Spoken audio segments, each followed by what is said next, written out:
Jadi ini adalah Pajero Sport 2021 tipe Dakar. Video ini sebenarnya lebih ke owning experience, dimana kita sudah pakai mobil ini hampir setahun. Nah, jadi kita bakal kupas-kumpas sedikit lah ya tentang mobil ini sambil POP. Jadi ngerasa kalau kalian punya mobil ini seperti apa, lebih dapat feel-nya gitu. Jadi Pajero Sport ini sebenarnya benar-benar nyaman kalau menurut gue, lebih empuk daripada rivalnya yaitu Fortuner ya, yang VRZ tentunya. Oh, yang sekarang tuh GR mungkin ya, tapi Fortuner udah keluarin yang 2.2,8, dimana power dan torsinya terbesar untuk saat ini. Ya tentunya lebih kenceng ya, untuk diesel entusias benar-benar cocok. Soalnya belum di remap aja udah kenceng gitu, horsepowernya udah 200 lebih. Aduh, back to topic. Jadi mobil ini sebenarnya lebih cocok untuk kamu yang suka nyaman. Kenapa demikian? Karena shock atau pairnya gitu ya dari mobil ini, bawaannya itu udah bener-bener empuk dan nyaman gitu dibanding rivalnya. Terlebih untuk bagian sofanya ini bener-bener empuk banget loh dibanding rivalnya. Karena gue juga punya gitu di rumah yang 2018, itu joknya jujur agak keras ya untuk kursinya. Tidak seperti ini, dia lebih empuk gitu, lebih nyaman, cocok untuk keluarga. Bahkan nyokap gue aja bilang lebih nyaman Pajero gitu daripada Fortuner, entah mengapa. Nah, kita ngomongin dulu untuk kelebihannya dan kekurangannya. Kita mulai dari yang pahit dulu deh, kekurangannya. Yang gue rasakan kekurangan dari mobil Pajero Sport ini, yang pertama, dia limbung. Ya sebenarnya ini menjadi salah satu kelebihan dibalik kekurangannya ya, karena dengan limbung mobil itu empuk gitu, nyaman. Suatu mobil limbung biasanya nyaman. Ya ada yang harus dikorbankan. Kalau kamu nggak mau limbung ya pasti agak keras gitu. Bisa diakalin sebenarnya, kayak ganti per atau pakai balance arm, tapi kan orang kadang nggak suka modif-modif ya, pinginnya orsinil gitu. Nah jadi, oh ya ini ada fitur cruise control btw guys. Tuh, kita lagi pakai. Mantap. Nah sampai mana tadi ya? Aduh lupa. Aduh. Oke. Sorry. Jadi kalau untuk kelebihan lainnya yang gue rasakan yaitu mesinnya benar-benar powerful banget. Karena di kelasnya untuk yang 2500 cc ya kita ngomong, jangan yang 2.8 itu. Ini mesin benar-benar paling kenceng, mendapat angka sekitar 180 HP ya, 180 HP-an ya, sekitar segitu. Lalu transmisinya itu 8 speed, bisa kita lihat. Nah ini udah gigi 7. Oh, harus lebih kenceng biar 8. Ya bisa 8 intinya. Kita balik ke S. Nah jadi untuk mesinnya ini benar-benar enak karakternya. Gue lebih suka mesin ini sebenarnya dibanding Fortuner, karena dia memiliki 8 transmisi, lalu lebih responsif dari tenaganya, mulai dari bawaannya sebelum di remap atau ditune ulang. Itu udah benar-benar cukup lah untuk pergi jauh, jarak jauh maupun dekat-dekat, enak banget. Dan untuk bensinnya ini irit sih jujur. Nih, mana ya? Gue geber-geber dapat 9,8 loh. Tuh naik terus malah. Kemarin dalam tol itu dapat sekitar berapa ya? 14, 15 kalau nggak salah. menggunakan fitur cruise control ini. Nah, kelebihan lainnya yaitu ya jelas dia memiliki sunroof guys. Tuh enak kan, apalagi untuk kamu yang udah punya anak gitu, anaknya bisa nongol-nongol gitu kan, kayak pasti bahagia gitu. Lalu untuk kelebihan yang ketiga yang gue rasakan, selain kenyamanan per empuk, kursi empuk, lalu ada sunroof, yaitu dia canggih dalam artian ya ini fitur ini benar-benar berguna sih, apalagi di macet ya yang auto hold. Rivalnya itu nggak punya, masih manual. Lalu auto holdnya itu yang gue rasakan bagus, tidak seperti yang logo H lah, merek logo H.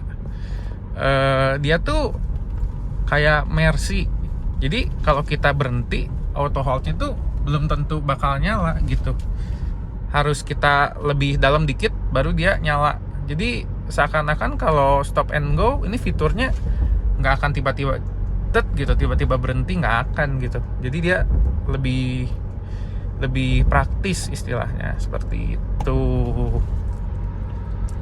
Lalu apalagi, oh iya, untuk ini kelebihan yang keempat yaitu speedometernya guys, benar-benar futuristik banget. Dia bisa ganti 3 ya, nanti gue tunjukin.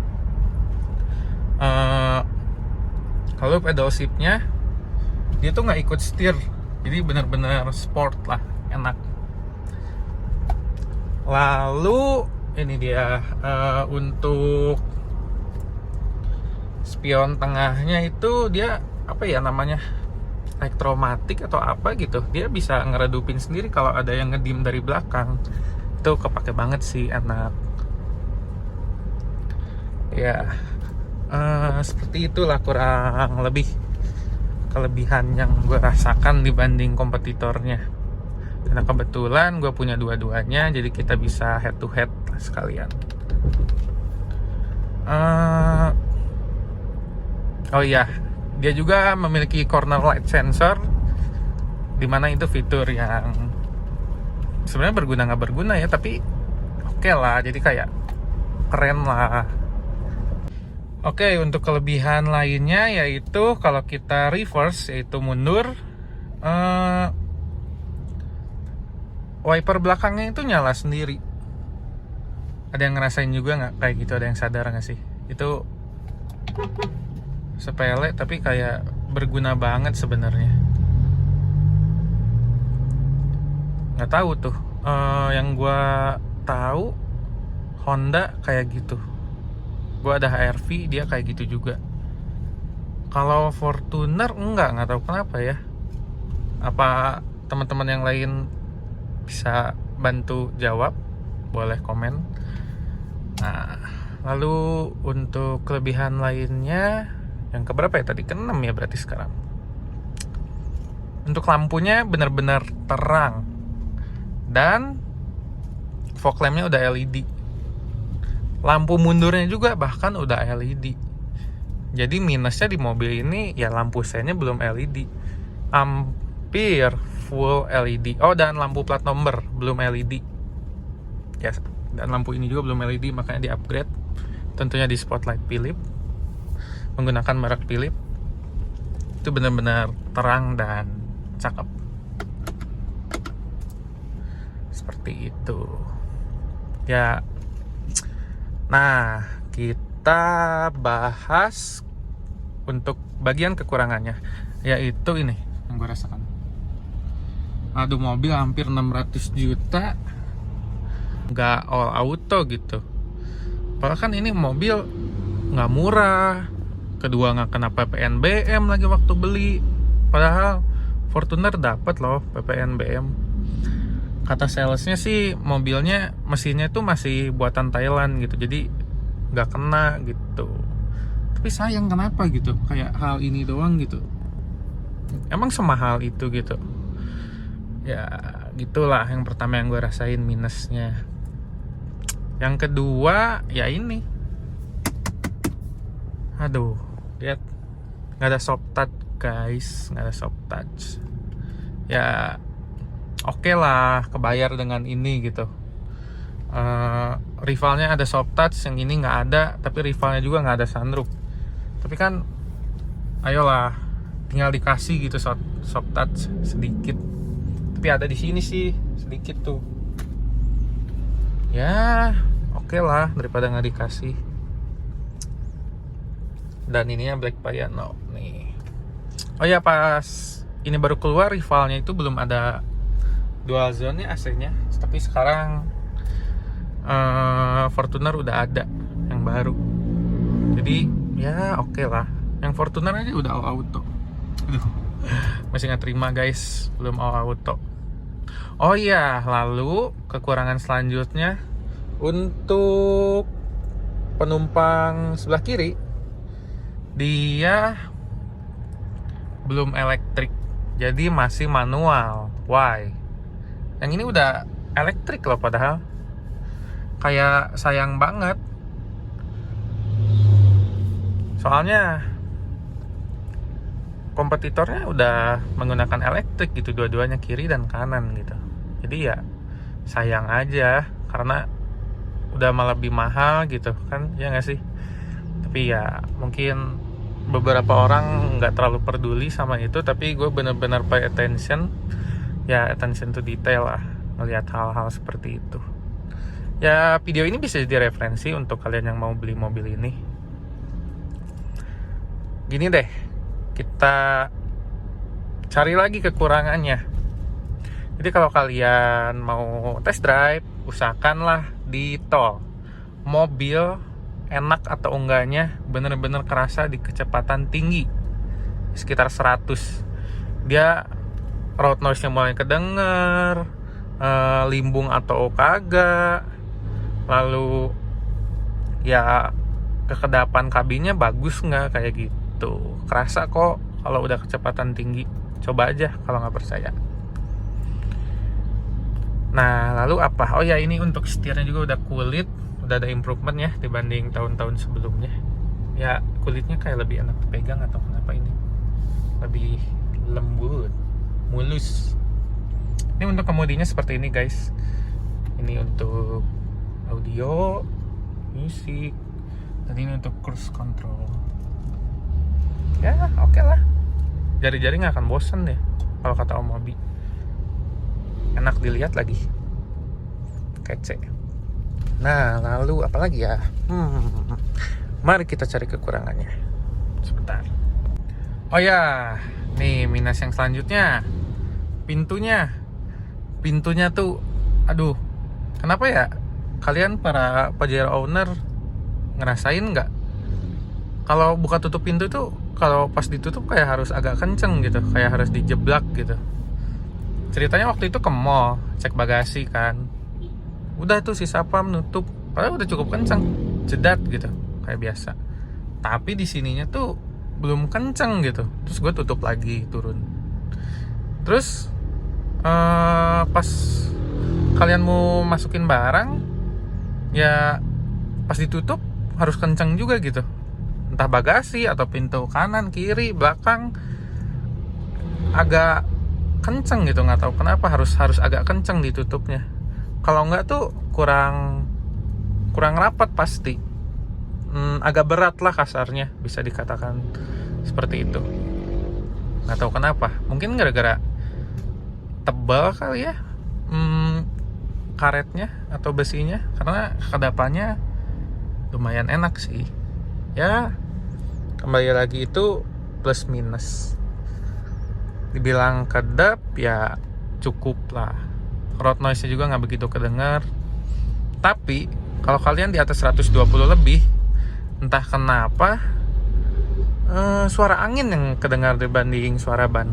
Dia kayak gitu.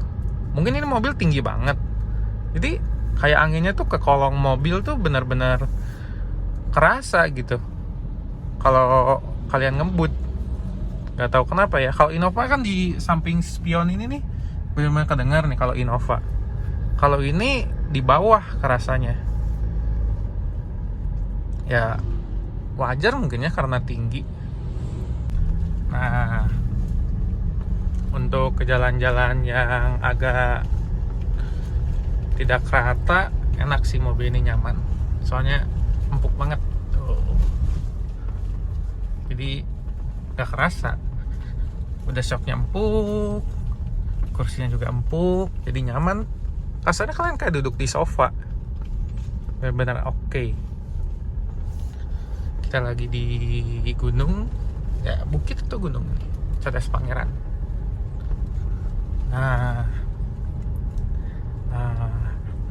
Nah ini untuk wipernya, sebenarnya bukan wipernya, kayak air untuk wipernya tuh agak nggak rata. Kenapa ya?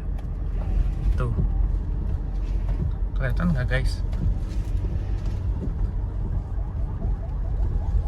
Nah, karena wipernya nggak nyebar, jadi kayak mobil. Gue kan punya mobil untuk ngirim-ngirim barang ya. Nah, kayak ya mobil itu, mobil apa ya? Ya, itulah mobil yang untuk ngirim-ngirim barang, semprotan wipernya kayak gini. Nggak nyebar gitu, nggak kayak mobil pada umumnya, nggak tahu kenapa. Ya, oh ya, dibalik kekurangannya yang semprotan wiper kayak gini, dia ada itu. Set. Oh, nggak kelihatan. Ada headlamp washer ya. Jadi kalau off-road gelap tuh kotor headlampnya, jadi kita bisa menggunakan headlamp washer itu. Tapi lampunya harus dinyalain guys. Kalau mati nggak bisa. Kita contohin ya. Kita nyalain. Nih. Tuh, kelihatan nggak? Nih, mantap. Nih. Tuh. Ya semoga kelihatan kayak gitu. Ya ini kompetitornya nggak ada. Jadi mobil ini kayak cocok lah untuk terabas-terabas ke gunung, off-road. Tapi kalau ban kalian udah MT dan mungkin mobilnya 4x4 ya belinya. Dan itu juga jarang sih.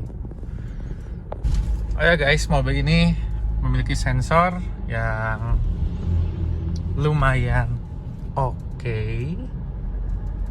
Seperti ini. Ya, gue juga nggak ngerti sensornya yang gambar mobil kayak mau tabrakan itu buat apa. Kayaknya kalau kita mau tabrakan berhenti sendiri mungkin, nggak tahu gimana. Nah, tapi mobil ini nggak ada power back door dan nggak ada kick sensor tentunya. Power back doornya aja kagak ada. Sampai yang baru mobil ini nggak ada. Entah kenapa. Tapi ya udahlah ya.